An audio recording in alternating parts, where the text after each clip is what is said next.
welcome to another episode of the Mad Lucrative Podcast. I am your host, the one and only, making those 7 in the building. Hey, yes sir. This episode is brought to you by Susan Power Tools and Hand Tools. If you need a tool and you outside working on your car, you got to change your tire, you got to change your dryer, you got to change anything, any appliance that got the on the end, go ahead and hit the Susan Power Tools up. I got the link in the description. If you want to holler at them, tell them Magneto 7 sent you from the Mad Lucrative Podcast. Let's get to it. This is episode 200. Chris Murr, what up, boy? Big Jerz, what up? I saw a crowded Daywalker on TikTok too. I don't know who all is over here on Instagram, but what's up, everybody? What it do? Hold on. Yo, I did a whole pre-show on Drake earlier, and I just had fun. I reviewed the what is it? What did I miss? The What Did I Miss song. I covered that.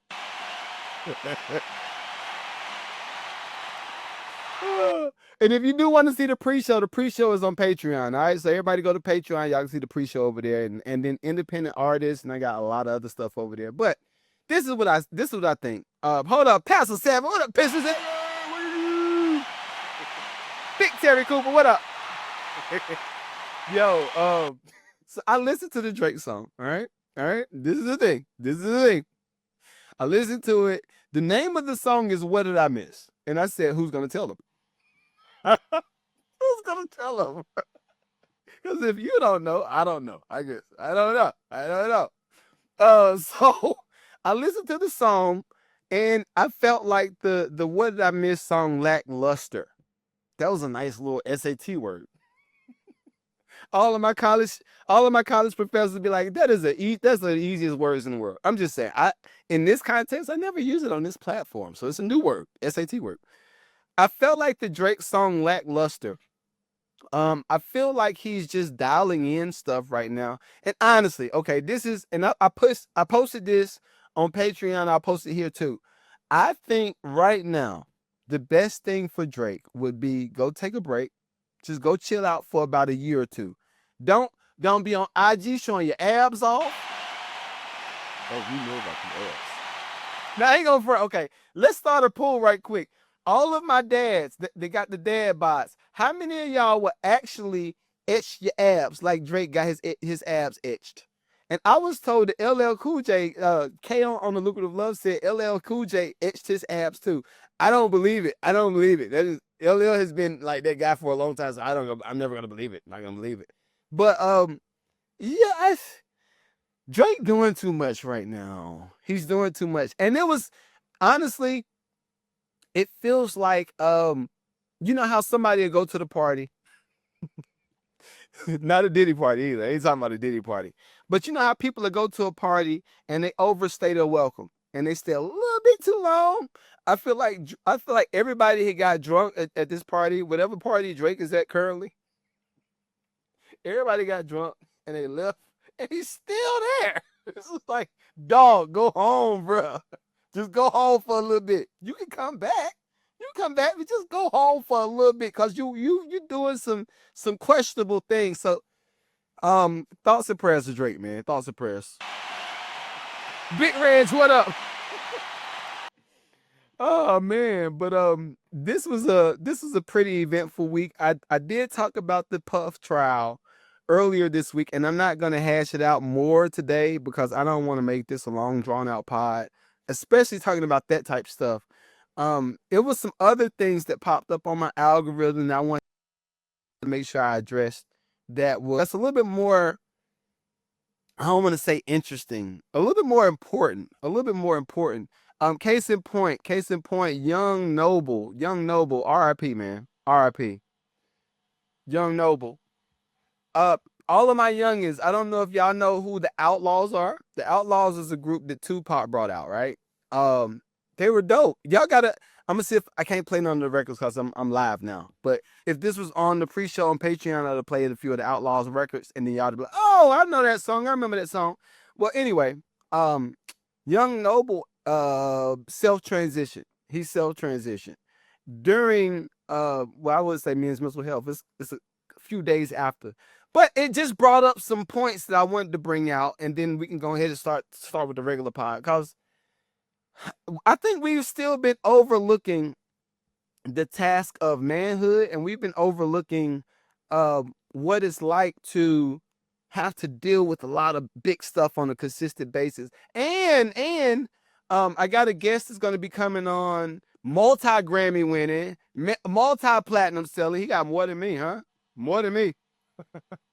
uh, but I got a person that's coming on to the pod, not this particular episode, but it's a guy down here in Georgia that's Grammy winning, platinum selling, but he moved into entrepreneurship, and now he's working on franchising and got big business and making millions, right?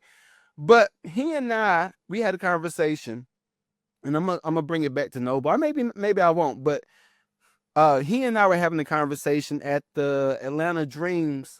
Oh my God, I almost forgot about that. Oh, yeah. I went to my first WNBA game, and it was dope. Honestly, I don't think I've ever been to a basketball game. I know I've been to a Carolina Panthers game. I've been to a Braves game. I've never been to a basketball game. This was pretty cool. But before I get to that, me and the guy that has this business, we're talking about industry, industry war wounds, and he was like, "Yeah, well, with the business, nobody cares. Nobody cares who's winning. Nobody cares who's eating. Everybody's out for themselves." I was like, "True." He said, "So when it came to music business and entrepreneurship, I had to pick entrepreneurship because I had a family." And I was like, "Me too."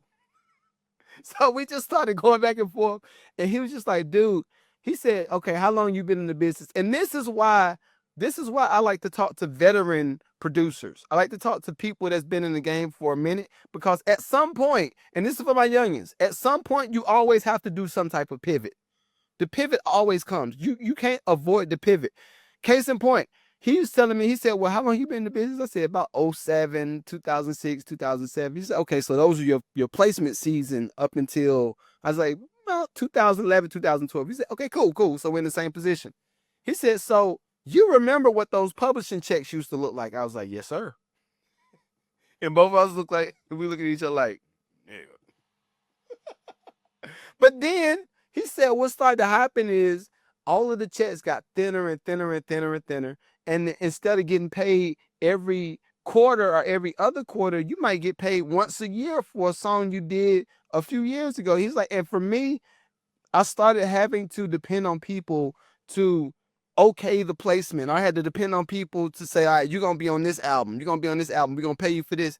And he said, at some point, my kids and my wife had to look at me like, "Yo, you are we going to eat today?" I said, "Yo, same thing." So I told him my broke story. I was like, "Well, yeah, what happened with us? I was waiting on the checks, and then I ended up driving Uber. I was driving Uber with the Grammy and driving the Uber. And the funny thing is, a lot of people automatically equate the plaques and the trophies and all this stuff. They automatically equate this stuff to some type of wealth. Now, this is the thing. This is what I will say. I will say this: that Grammy and that plaque has opened up doors by way of conversations that I probably would not have been able to have with a certain group of people if I didn't have that stuff. But the stuff is not what inked the deal, especially in this new space. That Grammy don't ink the deal in my podcast world. You still have to go do the work, right? I started this podcast, and I had like 1,800. I had 1,800 subscribers from when I was doing beat making videos back in 2009, 2008. Y'all go look it up. 2009, 2008, I was already uploading stuff on YouTube. Then I took a break because music business started giving me a decent amount of money. So I said, "Oh, we get some money in music business. We good. I don't have to do none of this. I don't have to do none of this." Little did I know that all of the stuff that I'm doing now, if I would have kept it going, I would have just built the platform that much bigger and that much more stronger, where people would have wanted to do more partnerships with me now in the back end. Versus, I started this podcast I started the podcast in 2021, roughly. Now we got 32,000 subs. Yep. 32,000 subs on IG. Now we sitting at 47,000. So this is the thing. All of this stuff has taken a great deal of work. It don't stop, right? But going back to the story, I was talking to the guy, and he said, "Yeah, well, even with this, the health, the mental health that you go through, because the industry just keeps on it'll bash you. I don't think a lot of people know how to exit the business."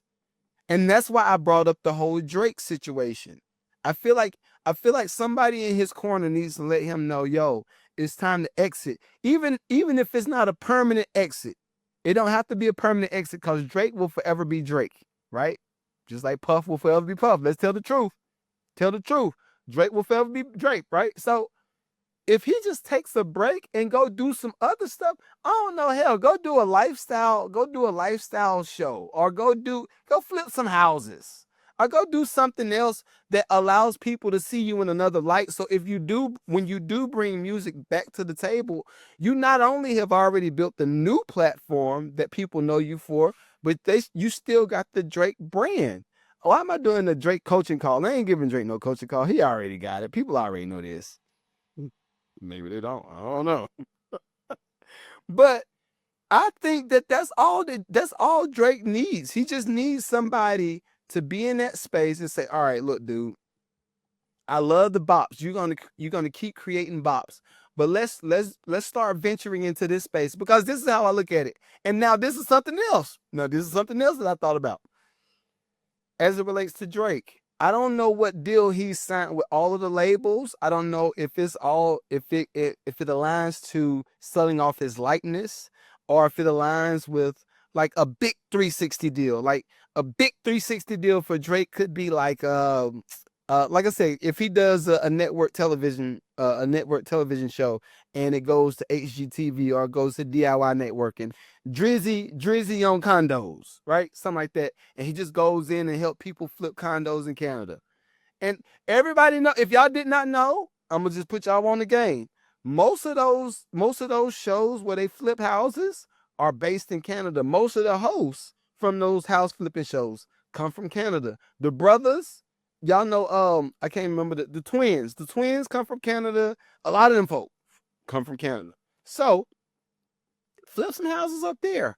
Now, this also gives you the opportunity to sync your own music on your own show. That also gives you the space to create products like selling pillows. All of that stuff. I think Drake was selling candles and all that. It was weird because there was no other platform that stuff could have gone on. If he starts working on some other type of show, now you got other spaces and other avenues to spin your product. I'm just saying, my 2 cents. But I think the music business should start providing people some type of exit therapist. Call it that. Exit therapist. I don't want to say exit strategy, because we all know the business wants to own you until you die. That's the way this works. They don't want you to create new products. They don't want you to ever be able to get out your deal. They want to forever own whatever you got going on. I get it. All right. So anyway, I think going back to Young Noble, I wish he had somebody in his ear to let him know it's okay to take a little small dip in lifestyle, or it's okay to take a little small dip in whatever. Or even, watch this, even if all hell is broken loose, and I'm not getting into my preachy moment or nothing like that, but this is how I look at it, because I know what broke feels like. I know what broke on different levels feel like too. It's a different level of broke when you've already touched. Let's say you touched $10,000 yesterday, but now you got $500 left over. What you did to do that, that's on you. Whatever you did to do that, that's on you. But the idea of having it all and then it all being snatched away, if you used to be on tour with Tupac, you know it was some money there. You know it was some good money over there. So I think we just need folk to check in on people. It's a big hit. It's a big hit that you take from going on tour with Tupac to working at Walmart. And I'm not saying he was working at Walmart. I'm just saying, like, if it was a big hit in lifestyle, I would blame, honestly, and I know a lot of people say, well, nah, they just need to own their stuff. They need to own whatever they do. I would say this. I would even step out there and say this. There's so many people that get caught up on living the lifestyle of music business where you start forgetting about the regular life that should exist after music business. They get caught up on living the lifestyle of music business where you forget about the life that you should live after music business. Because it's so many different options to life in general. But I think what happens is the business, what's good, what's good, what's good. The business keeps telling you, yo, do another hit. Give me another hit. Give me another one of them joints. Where you just start to forget about life. You start to forget about the things that you really, really need. So R.I.P. the young. R.I.P. R.I.P. R.I.P. We gonna get to this. We gonna get started. Speaking of, speaking of missing out on life and missing out on the things that you need in life, I want to pull this clip up. It's an artist slash producer. Here, big boy too, but artist slash producer that came up on my algorithm, and he was talking about how the business would feed you all of the ideas where you need this, you just need another hit, you need this, you just produce another hit. It's really trying to make you a robot. But I want to bring this to the forefront. I think this is a good clip to cover. And let me see, what's the name? I don't know if they put his name on here. All right, I don't see the artist or producer's name. If anybody's watching this on YouTube and y'all know who this producer is, please make sure you tag them. Because I definitely want to make sure that everybody gets their credit on the pod. I'm not just covering stuff and trying to take people's credit. All right, so look at this, and let's talk about this right quick. He looked like Lavelle Crawford for real. My dad was not able to because that's thinking about it like more like regarding my health as well. I had like ran out of money from like my advance, and I was in and out of the hospital around that time. And they were just telling me what, wait, well, do something. And in order for you to do that, you need help. I'm like, no, I don't have enough money to pay for health insurance. What they told me was like, yo, if you make a hit, all your problems will be gone. They didn't offer to pay for my health insurance. Wow. They told me, yo, if you don't do something about your health, you're gonna die. But we're not gonna help you pay for it. You know what I'm saying? Richie. But if you make a hit, all your problems will go away. And then after that, the Cup song had a resurgence and it started going up. They was like, yo, we'll pay for your health insurance. This trash. That's trash. That's trash. So y'all heard that, right? Y'all heard that. Now this is the thing. This is how I'm looking at all of this stuff, and this is why I'm pro independence. I'm not against labels. Yo, thank you. And who is this? Who is this? G Crazy said you got your appendix removed. Yo, I'm glad you good, bro. I'm glad you good, bro. How long does it take? See, I can't make this about you. We recording live, dog. But it's good. I'm glad to see you doing good, bro. I'm glad to see that you're doing good. This is something that I've seen, not just in music business. You good, dog? You good. But this is something that I've seen not just in music business, but I feel like it's the hustle culture. It's the hustle culture. Now, this is the bad thing. I am an avid believer in hustle culture. I do value life. But I believe that everybody should put their 200% in every day they wake up. You should never get up and just be like, all right, I'm gonna just kick it throughout the day. I'm gonna smoke a little bit. I'm gonna drink a little bit. I'm gonna go smash a little bit, and I'm gonna go to sleep and do it again tomorrow. That's not being productive. That's not being productive with your time and your energy, right? So I do believe in 100% effort, 200% effort in going after whatever the goal is. Now, this is the thing. I would challenge people, and we're halfway through the year too, so this is about a good time to start. This is a good time to talk about this stuff. I do some type of check-in with myself every week. Every week I'm checking in. Normally it's on Sunday nights, because that's the only time I really got free. This is why I wanted to change. I have something called the Lucrative Community, where I was coaching people every Sunday night. Every Sunday night I was coaching people. But what I learned is this. when 2025 hit, I was like, all right, I'm gonna just try to do one mastermind a month, and then if y'all want to reach out to me, y'all can reach out to me directly. But we're gonna do one mastermind a month, and it'll be the same membership, and I give y'all discounts and all that kind of stuff. Right, cool. What I learned is I needed that Sunday evening to regroup. I needed it to regroup because I get up at 5 every morning. Now this is the thing. Some of these influencers be bragging about getting up at 5. I'm not gonna brag about getting up at 5. I don't like to get up at 5. It's just I'm programmed now to get up at 5 because I got to get whatever done. And now I also have a 9 to 5 again too. I got 9 to 5 again too. So it's not just all content. And this is what I'm gonna tell y'all. I'm gonna be honest. I'm gonna be 100% honest with you. The reason I went back to my 9 to 5 was this particular conversation right here with Buddy with the healthcare. All right. What I was looking at is I was like, I'm happy creating content. I'm getting up every day. I'm making beats. I'm in the studio. Instead of being in the studio a few hours a day, I was in the studio 8 hours a day plus. Studio 8 hours a day plus, whether I was making beats, creating content, doing coaching calls, doing consultants, doing strategy set, doing a lot of stuff, right? Now this is the thing. I enjoy the money is great. You start to see the subscribers go up. You start to see the income coming in. You start to see uh all of the development in business that you want to see. Thank you for all those too, bro. You start seeing all of the development for business, but what started to happen is I was starting to neglect not only health, but neglect family, neglect some of the other things that we should value with life, right? And it was all about the bottom line. I got whiteboards everywhere in my basement. I got 1,000 whiteboards in my basement now. Is one in the studio, one in the gym, one in the content room B. We got some upstairs.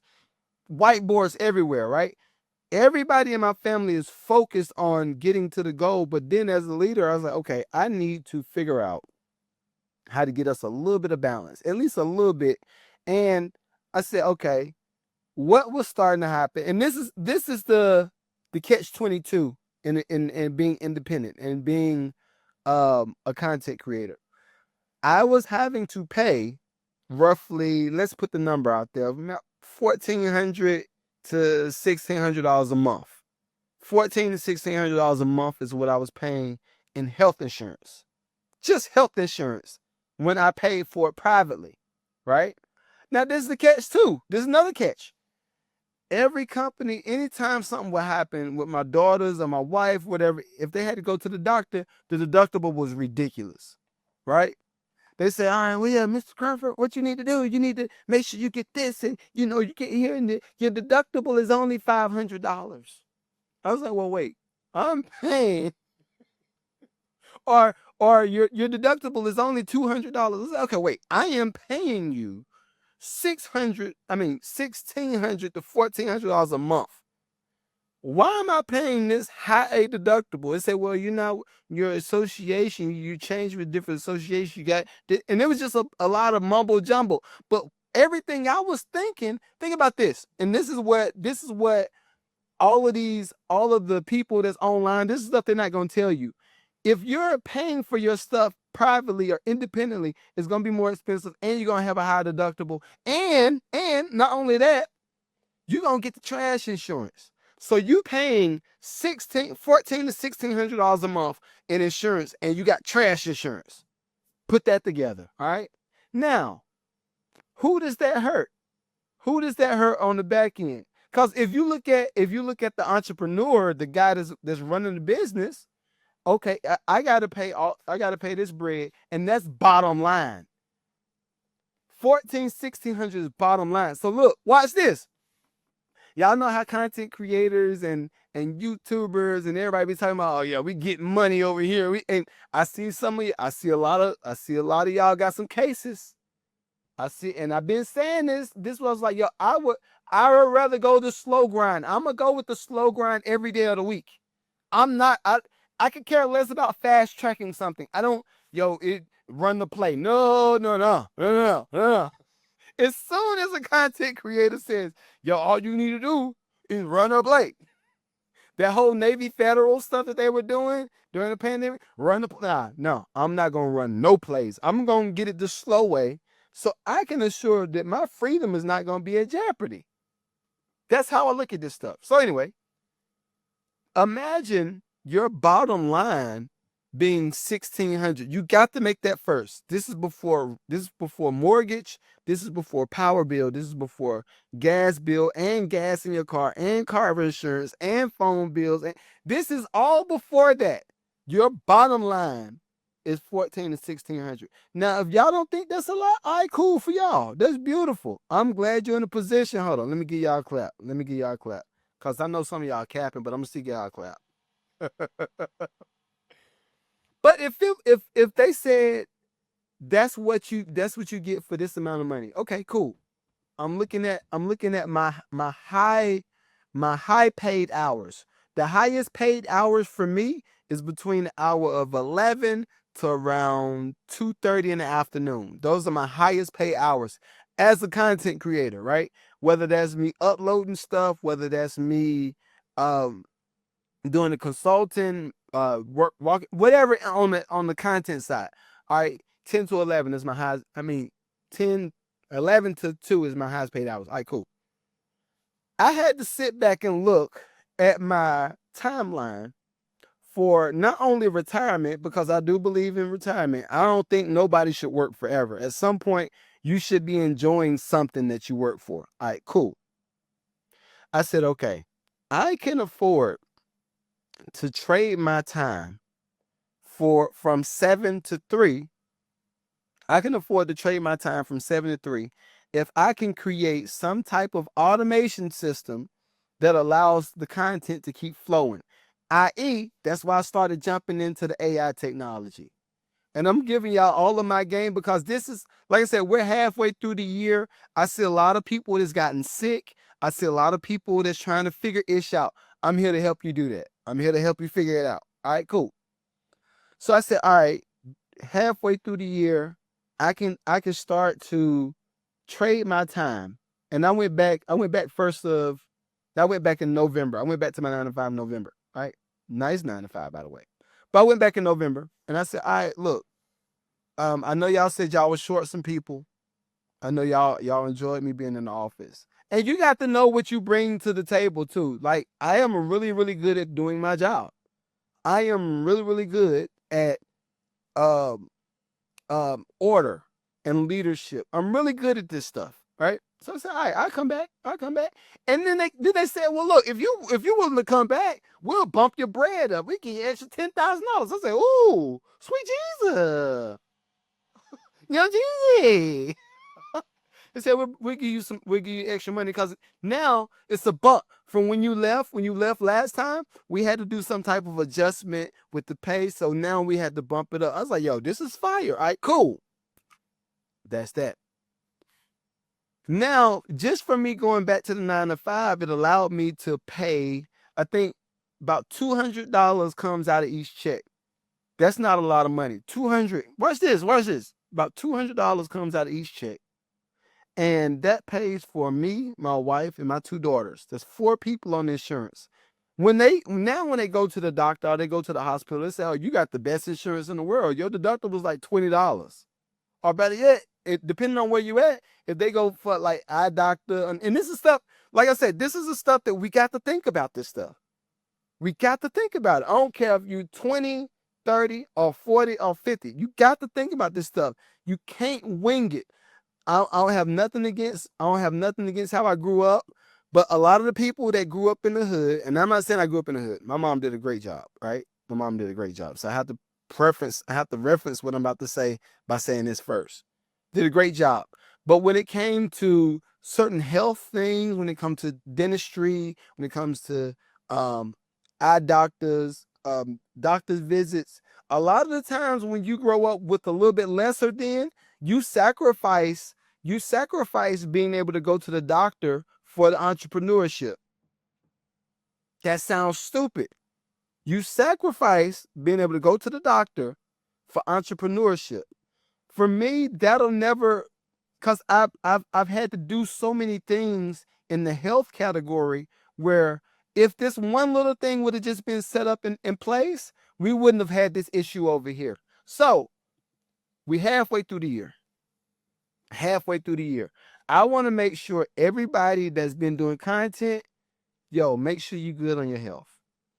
If you're doing content, make sure you got make sure your eyes and stuff is good. Make sure your hearing is good. Fine. If you don't have a job, and this is I'm one of them content creators. I'm gonna tell you the opposite. Everybody says, you know, you just need to go all in, do everything all in. Okay, I've done all in before. All right, I'm gonna tell you this. All in is great, right? But I think the start, and this is the all in start. You need to make at least $150,000 to $200,000 a year. $150,000 to $200,000 a year to go all in, right? I'm gonna tell you why.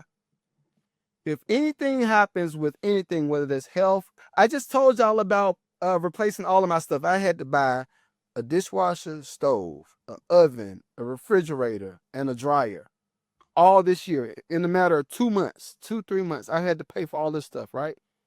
Thank God it hadn't been no other health stuff that came along with that, because now I got to pay for this and that, right? When you're an entrepreneur and you're making under 100 or under 150, how is your lifestyle? What type of food are you eating? How is your sleeping habits? How are your relationships with people? When you go around people, are they looking at you as the needy person that ain't got no job? Think about that. When you go around people, are they looking at you as the needy person that ain't got no job? And if you ain't got no job, then I don't need to be around you because you about to ask me for something. We got to learn how to read the room. You got to learn how to look. When people look at you like smut, this is why they're doing it. They're never going to tell you the truth. I'm one of the people that want to tell you the truth about yourself. The person that told me the truth about me was my wife. My wife was one of the first people to tell me the truth about myself. This was probably, and it's a pivotal conversation, the most simplest conversation that we had. Simple, and keep in mind, I've been with my wife since 2008.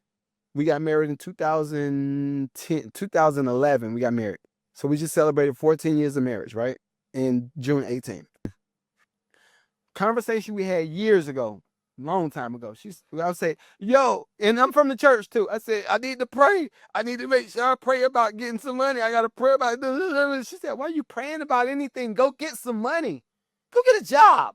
And I was like, good point. Because I wasn't even thinking in that space. Because you got to think 2000, 2010, 2011, 2012. Those are high paid music business years for me. So I was always waiting on the royalty check, and I was always waiting on the publishing check to come. But stuff started to happen. I'm gonna tell you the first thing that happened. It was a townhouse that we were renting, which I was behind on rent back then. But it was a townhouse we were renting. This was probably back in 2012. 2000. What up, Kay? What up? It was a house, it was a condo we were renting about 2012. And something happened where I got stuck on the first floor. Now the studio was fire. Put bread into the studio. Everything was dope. That was around the time where all of the cars and stuff was getting repoed and all that stuff. Around that time. All right, cool. Well, I got stuck on the first floor because we had a little makeshift gym down there. And I was like, well, I got to get diesel. I think I was about to go meet 50 Cent. I was about to go do something. I can't remember what it was. I think it was about to do something with 50 or with Hot Rod or something over there. And I got stuck on the first floor because I'm very driven and over the top when it comes to everything. If I say I'm gonna eat broccoli, what was I doing? I was eating broccoli, chicken, and asparagus and grapefruit. I was eating that for all 3 meals out of the day. Breakfast, lunch, and dinner. That's all I was eating. Well, I did not know that you could damage your pancreas. You could damage your pancreas doing certain things. I didn't know, right? I didn't know that stuff. So one of those mornings, I went down to the basement Not this basement, years ago basement. I went down there, worked out, and then it was like a cramping feel, and I couldn't get back up to the third floor. All our bedrooms was on the third floor, kitchen and all that stuff was on the middle floor, garage, and y'all know those townhouses. I got stuck. I had to call my wife on the phone and say, "Yo, I got to go to the hospital." I never been to the hospital like ever. I've never been like not for that type of stuff. And I don't never ask nobody to take me to the hospital. Never. This is something I didn't do. I was like, I'm gonna tough it out, thug it out, right? This time I was like, no, I gotta go to the hospital. I was like, I'm about to die. I think I'm going to die for real. Like, it felt like it was over. Jesus gonna take me back to glory. Take me out to glory. Out of here, right? So she was like, well, what's wrong? I was just like, I can't talk. I don't know what it is. I gotta go. All right, we gotta go to the hospital. Thank God, Hillendale Hospital was like right around the corner. Wasn't that far. So I crawled into the Nissan Sentra that we had. Crawled in that joint. And I'm laying, I got the passenger seat laid all the way down. We get to the hospital. I crawl into the hospital. I could not walk. Imagine that. A big 200 and some odd pound Negro crawling into the hospital, right? What's the first thing they say when we get to the hospital? Who's your insurer? Who's your insurer? No, we just need to know who's your insurer. Keep in mind, now watch this. They asked who the insurer was, and I'm broke. We ain't got no money. We barely had money to put in the Sentra. This is after that conversation. I was just looking like, why is he here? And look, y'all know me. I'm always like this. How you doing? How you doing? How you doing? But everybody in the week off is like, why is he here? I'm like, me? Me? Oh, men not supposed to be in here. They're like, not if you want her to get that money. So like, I don't get it. So then it was one little lady's office. I don't remember the lady's name, and I don't even know if my wife will remember this story. But it was one lady. We went into the office, and they were saying, okay, you're applying for WIC, Women, Infant, and Children. Women, Infant, and Children. If y'all never knew, that's what WIC stands for. So she says, okay, well, we can get you some milk. We can get you the milk for the baby. We can get you a certain amount of food on food stamps. We can get you for a certain amount of this, and this. But does he stay with y'all? And look at me. I'm like, yeah, I'll stay here. What do you mean? Like, this is my wife and that's my daughter. What do you mean? Well, if you want, if I understand, I appreciate you being noble, but it would mean more if you were not in the house. I was like, oh. They said, okay, yeah, so she gets more if you're not in the house. And I was like, okay, well, if she gets more and I'm not in the house, what does that mean for me? What I need to do? And that's what it was just all of the systems that's in places was clicking. I was like, oh, you're in Senate. And everybody be thinking that the super like Dr. Umar, y'all think they be talking? No, I'm telling you from a person that's lived it. The way they look at the men in this space is like, yo, you are smut. You got her pregnant and she's here asking us for help. Her daddy, Uncle Sam, she's asking for help to get all of y'all stuff together. So what you should do is just go wait in the car. Let her do this. I was like, okay, no, we're not doing that. So it's like, okay, well, if you're gonna still file and say that you're in the house, then she'll get. I think the difference was like, I think she may have gotten an extra $300 per month on food stamps and WIC if I was not in the picture. When I am in the picture, it's more like $150 to $200. I was like, this is stupid. After that day, I was like, all right, I got to go harder. I got to go harder. And I ain't gonna front. Those moments is what always pushes me to go harder. Like, I'm sorry. And now I got 2 daughters, and I was like, all right, I refuse to allow a system to take care of the seeds that I produced. I refuse to let the system take care of the seeds that I produce. It makes no sense. So now we go back to our original conversation with Buddy and the healthcare and the systems and all that stuff. Music business, content business is music business. If y'all did not know, content is and music is the same thing now. It's all the same. Every time you see something that makes it big, why is it something else has to take the back burner? Whether that's family, we just saw it too. Tia Mowry and her husband. Tia Mowry and her husband, I think, were one of the best couples that exemplified how to hold it together, even when both of y'all are in the business. But what happened? The content side told her, girl, you need to be out here and just go do you, girl, go do you, go do you, go do like it's always incentivizing single people get into a bag. That's all the content. So for me, with this platform, that's why I wanted to do more whole conversations. Even if I'm talking to musicians, okay, I know that beat's fire. That beat that you did is dope. Like, bro, I'm gonna give you a clap for that because your beats, oh my God, y'all killing it. Like, hold on, where my clap at? Y'all must been killing it with the beats, yo. Like, my clap, there it is. Uh, uh, it don't want to play. There it is. There it is. There it is. Y'all killing it with the beats, but I noticed that when you talk or you this, are you missing the tooth right there? Me too. I know how it feels. Nothing to be embarrassed about. What are you gonna do about that? Because if it happens over and over long enough, and then at some point you ain't gonna have no more left. So people need to have these honest conversations. Do you have something that you're working towards to fix that? Now, if you think that you're going to just go produce a hit and you're going to get big and you're going to be a multi-million influencer and all right, cool. I don't think that that's impossible.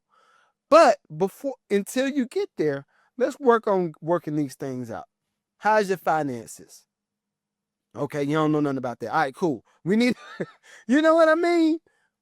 Because I think what the conditioning is get the bag, get the bag, get the bag. Okay, once you got the bag, what are you going to do? I don't know. I'm going to get some new teeth. Okay, cool. That's one thing. 20,000. Done. All right, cool. What you going to do next? I don't know. And this is why we have these platforms. Mad Lucrative Network, we talking about finances, we talking about housing, we talking about not business loans, but scaling business. It's a big difference. A lot of times you can't use a business loan to get working capital to scale your business. But what happens if you don't have a loan and you don't have the credit for the loan, but you got all of the ideas for the business? I got you. I got you. This is the stuff that I cover on a consistent basis.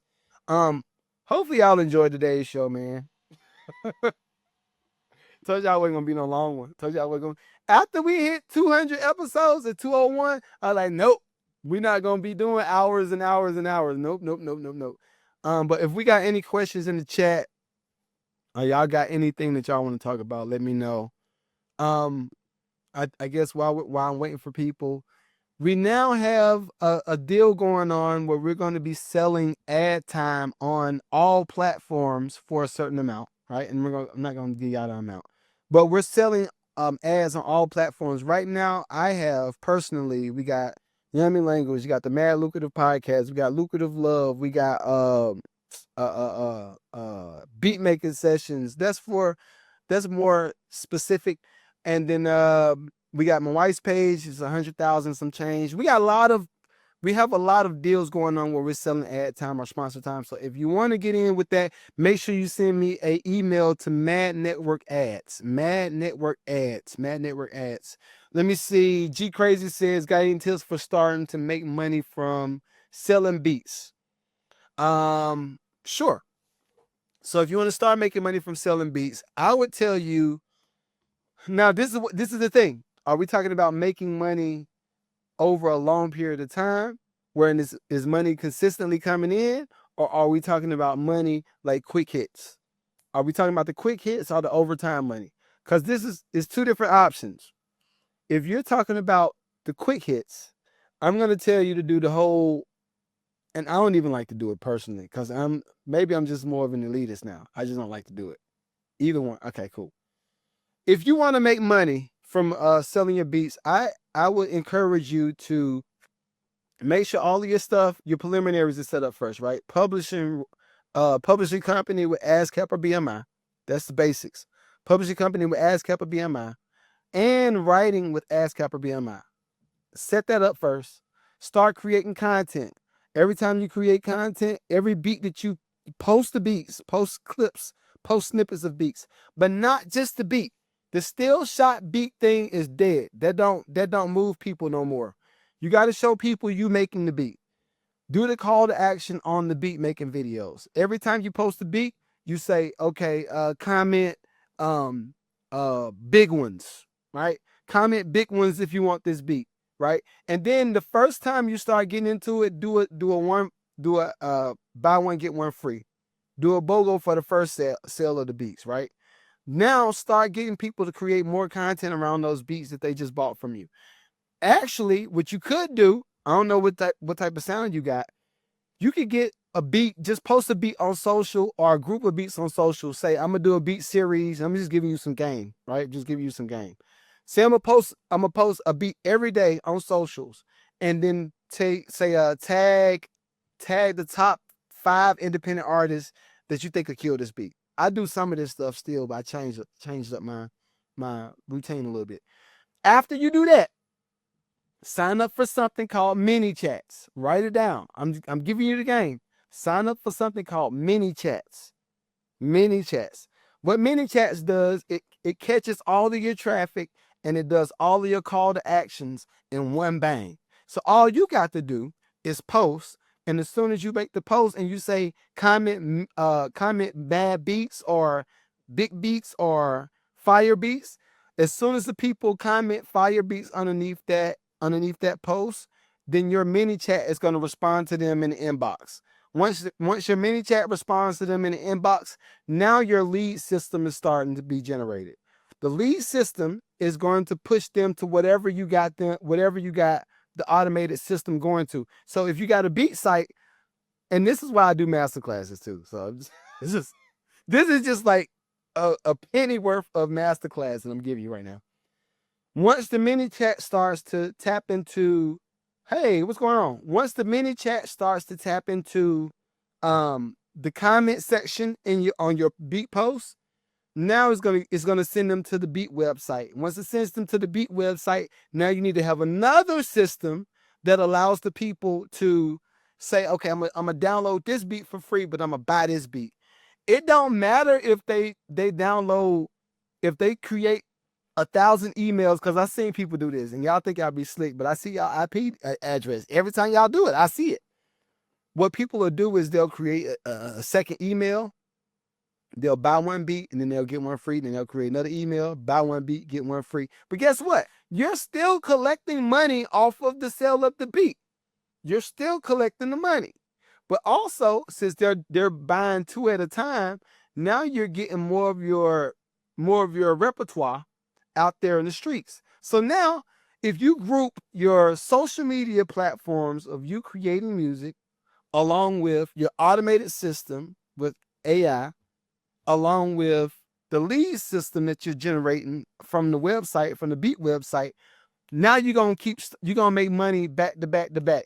I'm not gonna tell you how much I made last year. Let's say it's a good amount. I could have bought a Tesla with what I made from just the beat side of things last year. And this is the thing. I want people to, and this is, it's so much, god dang. What happens is music business will encourage you to keep going to get a coil array placement, or keep going to get a lotto placement, or keep going to get an Eminem placement, or keep going to get a whoever placement, right? The thing is, when it comes to the big artists that have these names, they're going to bust down the publishing. They're going to bust down the publishing. So you could have made 100% of the beat, but if you got an executive producer that's Timbaland on the album, well, no, now you're 100% of the beat that you made, and you would have collected 50%. Now that percentage is getting cut to 25%. Now your percentage is getting cut to 25%, right? That's just on the content. That's somewhat on the content side. There's so much more to it. It's way more to it than just what I'm telling you. But it's a lot. Is this your kid important in all of this? I'm glad you asked. No. The most important part, and all of my musicians, come close, come on. Pull the chair close. All right. The most important part out of all of this is making sure that you have all of your publishing and all of your royalties and all of your, was it MLC? MLC, look that up. MLC and any way that you could collect money from online, make sure all of that stuff is set up. I don't give a F about this show, kid. I don't give a F about Steve. I love you. I love you, Steve. It's not personal. But I don't give a F about United Masters. I don't give a F about none of that stuff. All I care about is, do you have your systems in place to collect your check, right? Because what's going to happen is, the digital footprint that you're creating from putting so many beats out. Inevitably, somebody like Timbaland is going to take the idea. They're going to throw that joint in Suno, and it is what it is. The way I brace a lot of those hits, and this is normally my Patreon conversations. I might have to cut this out on YouTube. I might have to do that. But what I normally do is I will do 1,000 beats. I think last year I did 2,000 some odd beats, right? I was doing like 10 beats a day, something like that. Bam. Put them joints out. Every beat video that I put out, I posted that joint on BMI as a body of work. It's registered. Joint's copywritten. It's registered. So now every time anybody takes a beat, or if they take the idea of the beat, well, no, now you sampled the beat. I get paid a piece of that. If you share it on socials, I'm not only going to get paid from BMI ASCAP, I'm going to get paid from YouTube, I'm going to get paid from Instagram, I'm going to get paid from TikTok. Not only am I going to get paid from that, now when you do it like I'm telling you to do it, you start to build a platform that now has some type of equity with a certain listener. When you got a certain equity with the listener, now you can say, who's the company I just did? Suzumet, the tool company, right? I'm not gonna tell y'all what they paid. This is I'm doing okay. Right? But Suzumet, Phoenix Pro Audio, these are all sponsors. These are all sponsors from just me doing the work. I didn't reach out to them. They reached out to me and said, hey, Meg, I see that you do 2 podcasts a week, but you post every day on socials. I automate my posts. Opus clips. Use that. I'm just giving you all the game. I'm giving you the game. I post all this stuff on a consistent basis. I think right now I'm posting about 3 times a day on YouTube. I'm about 2 times a day on Instagram. On the stories, I'm posting every 2 hours, I think. It's an equation. All this stuff is an equation, because what I look at is, okay, how many people normally come to my stories? Right now on Instagram, I can count on about 300 people. About 300 people a day is hitting my stories every day. So if they're going to be there, I may as well have something for them to look at. I may as well have a call to action. Say, well, you need some beats, you need a sound pack. Go ahead, click the link right here. And watch this. I'm not paying for nothing on that side of things. It just organically builds. Now, this is the thing. If you're a person that needs validation on a consistent basis, and you need somebody that, oh, you do your thing, this ain't gonna work. If you're a person that needs the validation, all of the stuff that all the game that I'm giving you is not gonna work. It ain't gonna work, because I'm going to be real with you. During the first half of me building this podcast, and even now, if you can see the live ain't thick right now. But, and what, something else, depending on what day and depending on the topic, the live can be thick. We did Lucrative Love Podcast Tuesday and had 3,000 people that hit the live. This number stayed at hundreds. It just stayed there. What were we talking about? The Diddy trial, right?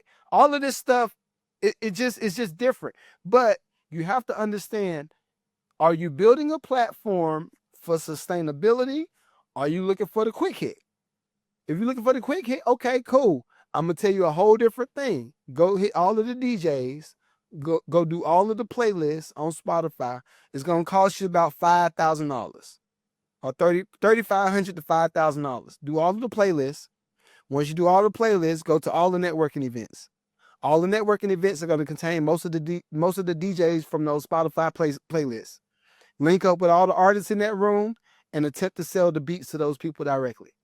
Your ratio, if depending on if you got trap beats or if you got something different that hits cool, your ratio might be for every 5 artists, you might land 1. And now it's going to be a numbers game. Like, okay, I paid $3,500 to $5,000 for these playlists. I paid to get in these venues with the different DJs and the artists and their managers. And now I need to sell a beat for how much? Now, and like I said, all of these things, these options work, but okay, now you've already paid. Let's do a cool $6,000. You've already paid $6,000 worth of all of this stuff up front, and you still are able to collect money from the Spotify playlist and all that stuff. But what happens when you stop spending the money? That's what happens.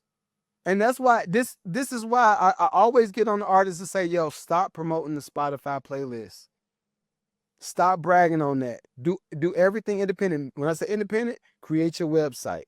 Once you create your website, you could do I can't remember LaRussell was saying that, I can't remember the name of this. There was another platform. You could do another website though, where you create all of this stuff. And now when you do that, you have all of the power and you have all of the equity. So you can change whatever. You can do whatever you need to do to make the money. Case in point. And then I'm gonna get out of here because I'm doing masterclass level stuff now. What you could do, the difference between you building your own platform and then you leaning on platforms like Meta, TikTok, IG, Facebook, YouTube, you leaning on those platforms. Okay, cool. What happens if you get flagged? If they flag you on these platforms and they say, hey, your page gone, we good. It's technically not your platform. It's a part of your platform. It's a tool that you use to build your platform. No problem. Keisha, no problem, girl. It's a tool that you're using to build your platform, true. But what happens if they flag you? I've gotten kicked off of TikTok so many times. Hey, we don't like what you just talked about. I don't like that. Flag. Sit down for a week. Well, okay, if I was sit down for a week and let's say I was depending on those music reviews. Let's say I depended on those music reviews to make some money. It says $20 at a time. Let's say I had a bill. Let's be random. Say I had a bill that was $150. Well, one music review would probably pay for that bill, but since you now flagged me, I don't have the ability to make no money. So now, who's trash? I'm trash. That's why I say, okay, no. What we gonna do? And if you are gonna lean on everybody that's watching this on Patreon, if you are gonna lean on any of the platforms to build your platform, do YouTube. If you got to figure out what platform you're going to spend most of your time on building, do YouTube. I'm going to tell you why. YouTube allows you to get all of the information in real time. And in addition to that, can't get it out. In addition to getting all of the information in real time, you see all of your numbers. You see the numbers when you start to monetize, you see how much money you're making per hour, per minute, per day. You see it right there. IG and TikTok and all these, they give you estimates. They give you estimates of everything. You don't really know what you're going to do. In addition to that, I think IG does a decent job of doing it. I don't know about TikTok because I haven't looked into it. But YouTube says, okay, well, Mag, every time you do a podcast, and this is why I like YouTube. Every time you do a podcast, you got a lot of hits in Texas. You got a lot of hits in New Jersey, New York, Baltimore, Maryland, Charlotte, North Carolina, and Atlanta. Atlanta being the last one. Even though I stay in Atlanta, Atlanta's like my last top market that listens to this podcast. Cool. Okay, well, can you tell me who all's coming over here? Yeah, sure. You got about 75% men, 25% women. Most of the people are on their second win and they're creating their new businesses, they're new entrepreneurs, but they're interested somewhat in music. So I would do a little bit of it. All right, cool. YouTube tells me all of this stuff. So how easy is it for me to build my platform and say, all right, well, look, y'all like what I do over here on YouTube. Go over to Patreon where it's 100% me, or go over to my website on the PayHip and it's 100% me. And you got classes, you got master classes, you got one-on-one sessions, you got all this stuff, sound packs. You go over there, do that. Now I can market to specific groups of people because I got all of the information. If I have all the information and I can market to all these groups of people, now I can just promote my stuff directly on YouTube. I can send them straight from YouTube to my website. The website now houses all the information. I got your email. Once I got your email, now we got the ability to build a stronger relationship. Look, I'm looking at doing a meetup. I'm going to be in Texas on November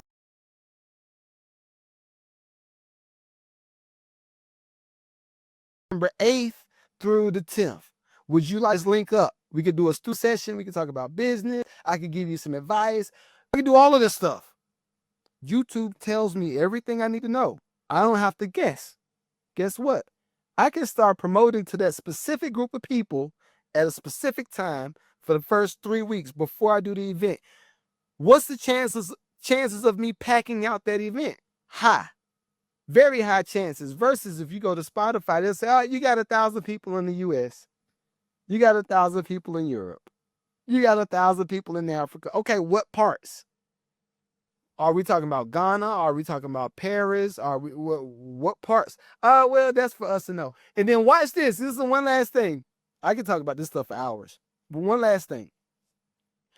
When it comes to all of the numbers that you get and all of the marketing techniques that you're going to use to promote your business, when it comes to Spotify, they're going to promote ads and all this stuff in between your music, in between your podcast.